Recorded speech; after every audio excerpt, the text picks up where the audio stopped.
Hey guys, welcome to Wrestling Daze and welcome to potentially the worst promo of 2020. This was bad. I can't quite tell how bad it was because I think it was made to seem worse by the fact that AEW cut away from it. JR actually said we've heard enough of this, and then we went to something different, like halfway through the promo. It really made it seem like the promo wasn't going to plan. I can't tell if that was in the script, if they always meant to do that, or if the promo was genuinely that bad, they cut away from it. So I do think that adds to it. I do think that makes it seem even worse. The start of this promo was actually really good. This was a promo between Dr. Britt Baker and Tony Schiavone. And it was really good because Dr. Britt Baker had just won a match by questionable tactics. She'd done a few things that were a little bit grey area, but she'd got the win. Tony came in and he was like, not sure about the end of that match. Kind of feel you're a bit better than that. And Dr. Britt Baker was like, look, it's so good to have you here, Tony.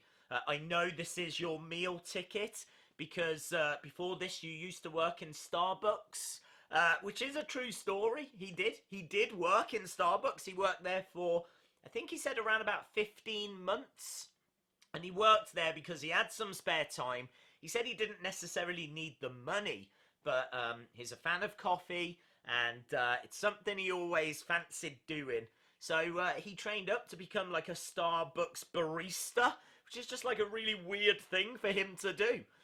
So she was kind of pointing out the fact that, look, we know you was in Starbucks and you're here now and we're really happy for you. Actually, Tony turned away and he was like, what the... There's GIFs all on social media of him doing that. I think he knew this was going to happen. And I like this bit. I like the fact she's kind of brought that into the promo. So this is Britt Baker turning heel, but it just absolutely fell apart. I mean, we got to a really good point. Nice line. She needed to keep that momentum going, and then it just started to fall. I think like the fact it was outside and her hair was blowing was kind of distracting her because she was constantly messing with that. The crowd was a very passionate crowd. Obviously, they've paid a lot of money to be on the cruise, so this was a red-hot crowd that was shouting loads of stuff out. I think that was distracting her as well. She ended up waffling. She literally ended up waffling. She was like, these people don't look down on you, but they do look up to me. It's so hard. It's so hard, like, being a role model. But the way she was talking in, like, a very hushed, unmenacing tone. It felt like the lines that she was delivering was just off a script. It was very flat. It lacked any kind of emotion or anything. Just lacked everything. There was nothing there. She was literally like, they don't look down on you, but they do look up at me. And it's hard. It's hard, guys. Come on, guys. And she just started shouting out guys at the crowd. She was it was a mess. It was a car crash. We went from a really great place very quickly downhill. And social media has not been kind. People are saying that they now feel about Britt Baker the same way most people feel about Brandy Rhodes. And people saying, like, that it was a car crash. And I'll put a few tweets up on screen as well. This person saying, I don't know about you, but when Britt said that she was a dentist, it sounded like Dennis. And it really does. If you go back and listen to it, she's like, Tony, look, I'm a Dennis. There's so much here. It doesn't even go on for that long. Literally, there was even questions as to whether she was drunk, because the way she's acting and the way she's so nonchalant, and the delivery on her lines was just so flat and just so... people were like, has she been drinking? Like, what's gone wrong?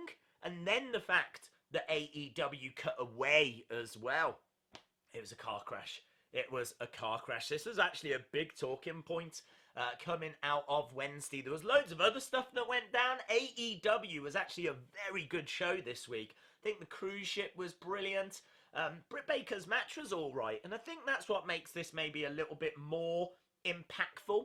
Is you might expect this from someone really new and green, and this was their first time on the microphone. But Britt Baker was someone that a lot of people wanted as the spearhead of AEW's women's division. And then she delivers like a real nonchalant, kind of disengaged promo. And it's just like, maybe this is why she's not the figurehead of the women's division at the moment. Perhaps there is a little bit of work that needs to be done. So I'd love to know your thoughts. Do you agree with social media? Certainly seemed off to me whilst I was watching it. Maybe you loved it. Maybe you think this is got a bigger purpose. Perhaps there's something here that we're missing. I'm not too sure, but let me know down in the comments below. Awesome, guys. Thanks a lot for watching. Hope you really enjoyed AEW this week. As I said, thought it was a really good show. On the cruise is Jericho. NXT was really good as well. So another very strong Wednesday night wrestling war, if you will. So yeah, awesome, guys. Thanks for watching. Hopefully see you again next time. Bye for now.